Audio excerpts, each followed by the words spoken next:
Hola, Tania Kranianski, je suis l'auteur du Pouvoir sur l'ordonnance dont je suis ravie qu'il soit traduit en espagnol. J'ai découvert le sujet sur le livre en effectuant des recherches dans le cadre de mon précédent ouvrage Enfant nazi. Dans les archives allemandes, j'ai constaté qu'Hitler entretenait avec son médecin personnel Theodor Morel des relations bien particulières. Lui qui pourtant était un grand paranoïaque qui s'en remettait à personne, avait une confiance absolue en ce praticien que pourtant tout le monde trouvait fort douteux. Chaque jour, il lui injectait des amphétamines, des opiacés ou encore des substances d'origine animale, sans que Hitler, qui se targuait d'être un grand végétarien, ne se soucie de rien.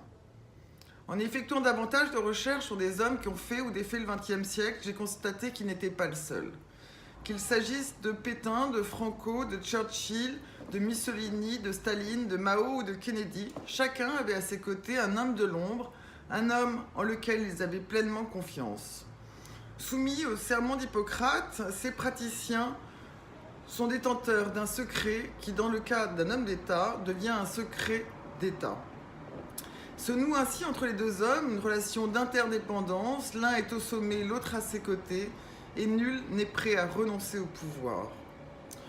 Au fil de chacune de ces histoires, vous constaterez qu'elles sont toutes uniques, qu'il s'agisse d'un Kennedy courant à grands pas chez Max Jacobson avant son premier interview télévisé face à un Nixon hagard, ou Staline qui fera assassiner son premier médecin et torturer le second, et enfin Mao qui obligera son médecin à chaque fois à assister à ses orgies avec de jeunes filles.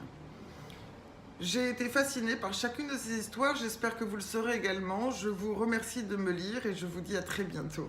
Au revoir.